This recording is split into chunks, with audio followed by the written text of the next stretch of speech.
Are you going into Season T1 or even maybe Season 2 for the first time or Season 2 Plus? Whenever you're going into a new season, it doesn't matter because you're going to want to watch this video because I am going to be showcasing some really good tips and tricks on how you can take advantage right at the end of the season into the new season and get a head start over everyone. There is going to be some stuff here for general news and some things specifically for T1. So let's get into today's video.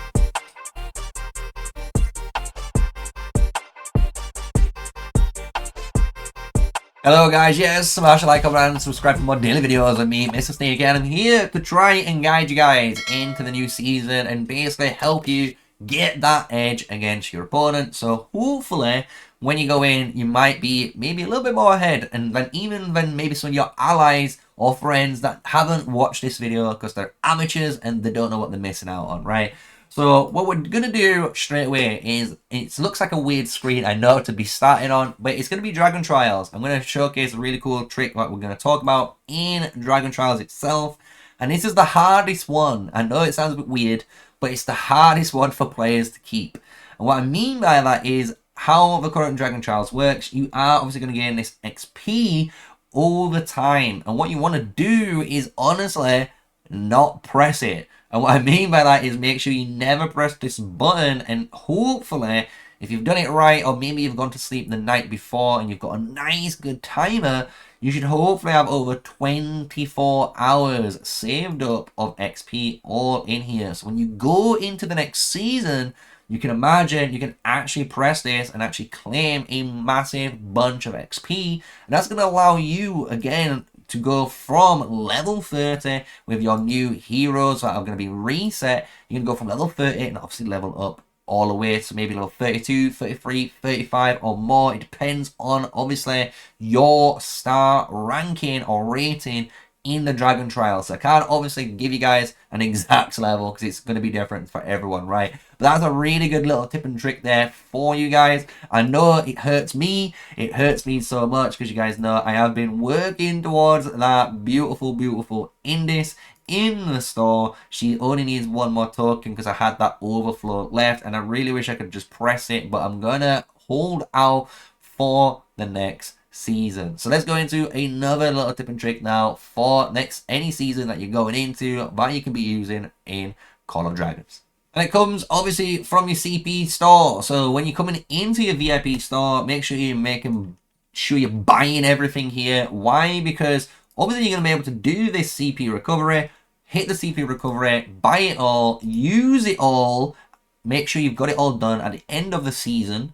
And you're going to see why, because then it's going to allow you to stockpile up a ton of dust for your account. I had over 25,000 owned dust here, and it allowed me earlier what I used it to do to go from level 50 to level 60 on my Solan's blade, and I only did that because I hit, luckily, level 5 sword up. So it's maximum damage, it's got the maximum everything. The only thing I need to do now is make it 6 stars to get the 5% extra damage dealt, right? So we've got another maximum artifact in our roster. So it's a really good thing you can do is by doing that. And another thing is, which I have learned over time, which they've done, which was obviously implemented in previous seasons, is the fact that when you do go into the new season, what you are going to do as well is, you can imagine, you might have bought all of this CP, but this shop will refresh, and you can see already it's going to refresh so soon for me, 12 hours and 1 day.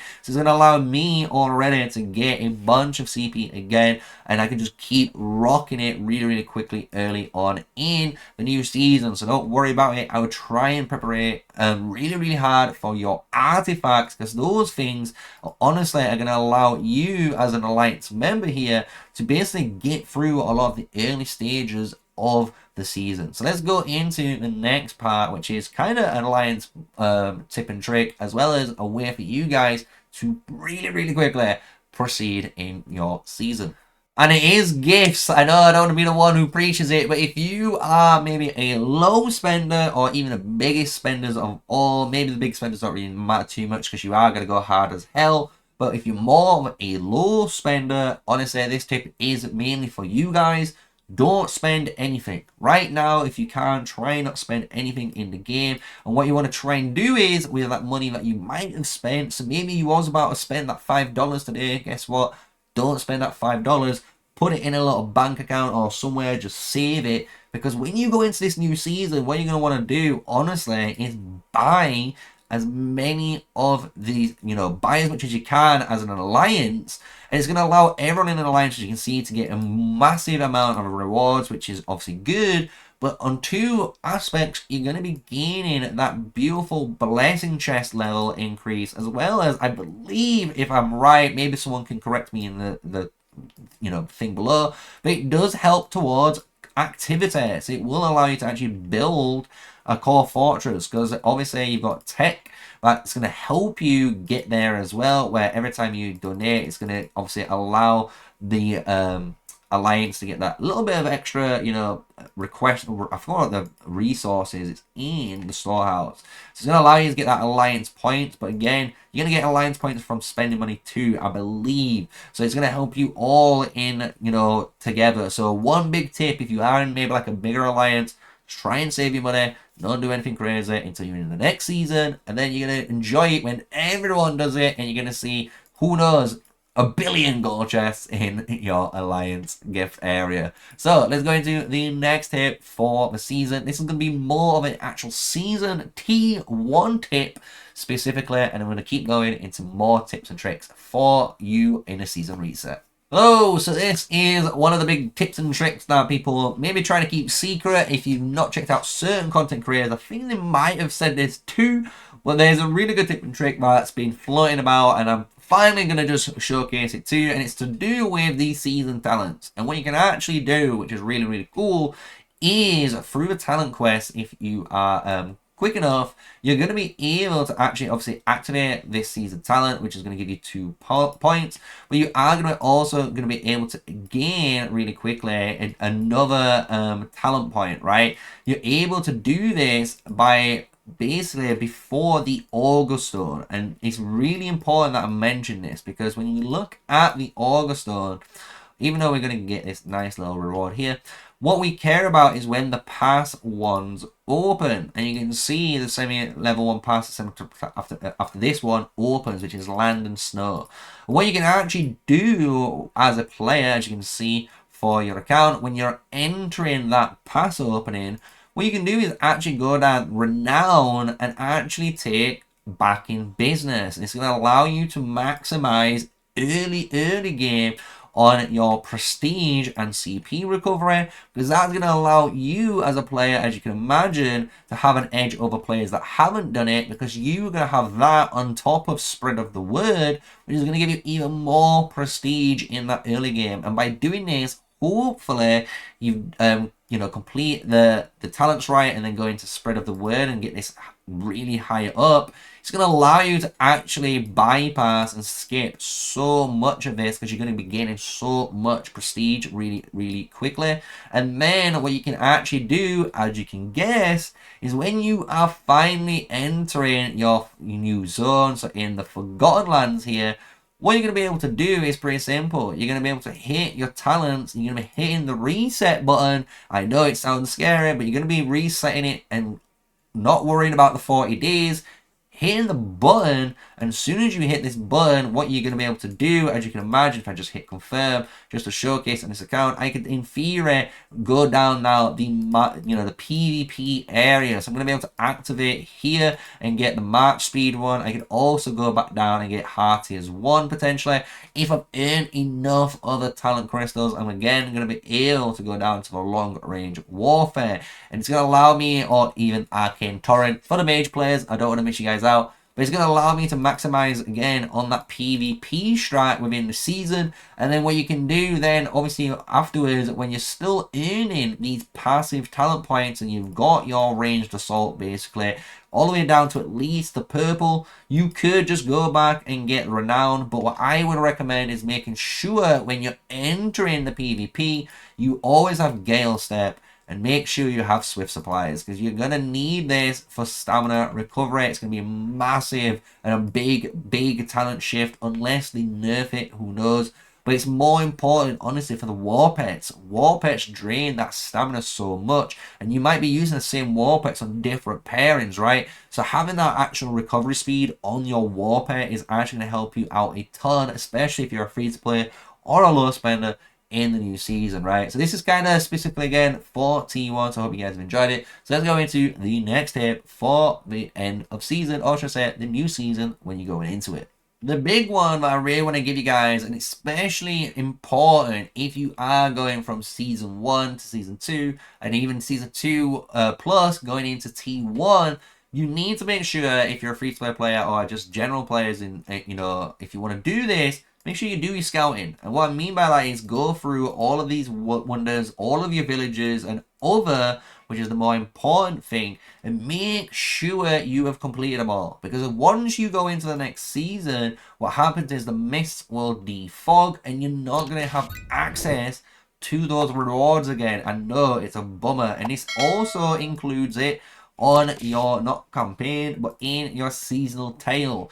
So your seasonal tail again is got a bunch of rewards here, as you can see, and you need to make sure you are completing these rewards on this season chapter, because it's going to give you a bunch of rewards. And if you miss out on this, like on the season 2 ones, you're not going to gain these rewards again. And it is a massive deal for certain players, because again, once you got those rewards, you're not going to have access to them. And just to showcase this, I have gone from season 2 plus, and this new account here is gone back into obviously season T1. So I'm back on Tamaris, and as you can imagine, you don't need to demist anything, because you already defogged Tamaris already once as a map, even though it has got some changes, as you can see. But because of this, you can see all of the explores are green. Everything is green, right? We've taken everything that we're able to take, even all of the unexplored, right? So just make sure, as you're playing through the game,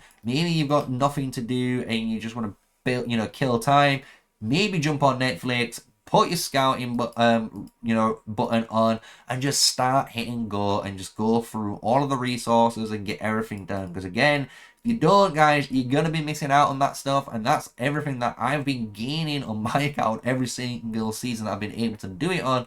And you can see how far back I am still in the next season. So let's go into the final thing that I want to talk about, which is your end of season rewards and what you could be choosing as a free-to-play low spender or even a big spender, depending on your position. So here we are, we had the seasonal rewards, and as you hopefully know, at the end of the season, depending on what alliance you was in during the season rewards summary conclusion, you're going to get either Anointed, Conqueror, or Enduring, right? I'm here to help you guys, because a lot of people wonder what you should be buying, and it obviously is determined on how many obviously crystals you have earned through the season. But what we're going to do is start honestly from the Conqueror, and we'll work our way up, because it's nice and simple to do that. So when you go to the Conqueror store here, these are the only options you're going to get access to, as well as 5 of these cool stars. But we're going to hide that, because that's not an option you're ever going to pick, boys, at the moment. But what we do get is a bunch of skills and 5 legendary hero tokens. And the thing is, what I do want to actually stress to you guys is, out of here, there is, I think, 2 options that you really want to go for. And one of them is obviously Outburst of Rage. This 3-star skill is honestly a really powerful skill. It's going to grant you, through agility base, obviously, passives, an extra rage. And it's just nice. It happens every 8 seconds. 27 rage. It can increase, and this has a 10% chance of doing it. Kind of love it, guys. Kind of love it. So you can easily grab this, as well as Fatal Bite. This thing is a very crazy one for physical damage based pets. If you really want something like maybe your Night Rock with your Syndra and Freygar to deal some insane damage, this is the thing that you want to probably grab. And even if you want to use something like maybe the brand new Shadow Phaedric, and you really want to have that uptime on the captive triggers, you could definitely take something like Super Follow-Up, and this is going to allow you to obviously keep up that captive trigger chance, right? So that's just 3 pet ways that you could go. Hopefully that makes sense to you. But then the other thing that I really want to talk about, and this is the harsh reality of where we are in the game, is the 500 treaties. Because the thing is, for 600 crystals, you get 500 trees, which is the equivalent of 5,000 gems, which is a lot of gems, guys. And if you was wondering how much that is, we can obviously go to the Spender's store, go to the gem market, and for 5,000 gems, you're looking at $17.99. So you just saved yourself 15 bucks for doing that. Obviously, this is going to be an extra 5k for the first purchase. We don't talk about that. This is just how it's reward value, right? So we've got 5k for £18 there. This is on the PC. It might be 20 bucks in total if you're on mobile. This is going to be a little bit different. But you can see, though, you're saving quite a lot. And the funny thing is, when we go into the rewards side again, it does get better when we start talking about the anointed rewards, right? And some people we can make better arguments for it. So for me, you can even do obviously one of three things. You can grab one of these free pet skills. I personally don't like these two skills. You could go for Elemental Harmony 2 just because it's similar to the Fatal Bite, but it's the magic equivalent. But I just think this is personally better on the right pets. But this is still a viable choice, but I'd personally pick these three. They're easier to use, easier to whack on a lot of different pets. And then you obviously could get the 5 legendary sculptures, or you could grab these treaties, right? And remember, this is only a one-time thing, so you only can get one of these. So make sure you listen to what I've said to you and you make that decision on yourself, right? No one's going to tell you you've done something wrong or right, because again, no one technically knows the best way of playing this game. We can only give you the best advice, and hopefully that helps you make your decision better, right? So we've got that. These are the options you're going to go down. But when you go to the anointed one, it's a lot tastier. Just going to say it. So already, one of the options you can imagine is going to be your treaties again. Why? This is 10,000 gems. 10,000. That is again the equivalent of buying that pack for the first time, or buying that pack twice, right? So we could either buy this pack twice for 18, or we could go up and pay 45 and have 2,500 gems left over. And so we can basically say it's about 40 bucks, right? 40 bucks, you're going to have 10,000 gems. So you've just saved yourself £40, $40, whatever your currency is, in doing so. And you might again be like, why would I waste it on trees? Guys, trees is the hardest grind in any of this game, especially for a free-to-play player. The amount of trees you need to keep upgrading this rally harp, which allows you with the watchtower, which is sentinel arrows, which to be honest isn't too bad. You can see I'm already at level 23 here. But this is 21 going to 22 now, and I've spent 4,000 gems for the first time ever because I've just had enough, right? But this just showcases how hard it is to grind this building, and I honestly think for a free-to-play player, if you're truly trying to unlock T5, and you're trying to get those T5 units, and you're, you know, really serious, I think this is one thing you have to bite the bullet on sometimes. You might need to do this. So this is one of the rewards I would suggest you could do at the end of the season. But as you can imagine, the other one is going to be your 10 legendary tokens. This is a fantastic pick for anyone. It doesn't matter. This is going to be used for any hero in the future. So this is one of the better things you can get, because it's 10 of them. So it means you're always going to get at least one skill in the early days. So even if you unlock a hero, you can make them 2-1, maybe potentially 3-1 if you're lucky, if you've got more sculptures. But then you've got, again, all of your pet skills. And there's a lot of pet skills you can pick from. If you're looking for the ones that I would personally recommend, I would actually recommend potentially the Enduring Shadow Hunter. Every 75 spirit extends this by 1 second, which is absurd, absolutely absurd. So this is a very powerful one for the captive if you really want to make a Shadow Hunter build. I actually really do like Forceful Tempest as well. This is a pet for spirit. This is going to go for your Thunder Lizard that people have really underrated. It's going to give you a 13.3% damage increase. But there is some better ones that you can run. You know, you could run a Terrible Quickening, which is again increasing the maximum amount of stacks that you deal to players with the quickening effect, which is a very powerful thing that you could do with the Brune Bear. You can also go for something like the Forceful Arrogance, or even going for Forceful Exuberance. We can even talk about stuff like Split Bloom and Split Ice Core. Both of these are really good for those desired pets, right? So those are the ones that I'd go for. If you're more of a, you know, a big guy, I don't really like this 2% trigger chance for a 3-star skill. Feels like a con. Maybe you buy this for 1,000 and you can sell it for maybe like 14, 15, 20,000 coins. Who knows? I don't know. But I wouldn't try that, you know. But those are the skills that I would recommend. These two, you know, these two, this one, and this one. Honestly, those are the ones I'd recommend to most players. Everything else, if you're, you know, maybe a tailored person, you know, you might need Hasty Stone Aura if you want a big Sand Lizard build. But that obviously would be known to you, who I'm directing this to, because obviously you guys know yourselves a little bit more. You're a bit more, you know, smart in the head, and you're trying to think of really interesting builds. There you go, right? So those are your seasonal, you know, rewards that you can pick from when you go into the first season. When you've picked whatever ones you're going for, you're all going to get access to the same thing here. I will always, always, always buy Legendary Ascension Emblem. This is going to allow you to get your 6-star legendary artifacts that you work on over time. So you will be buying this. And then afterwards, I actually recommend just buying CP. Why? Because if you buy CP, you're going to level up your heroes, which you need to do at the beginning of the seasons.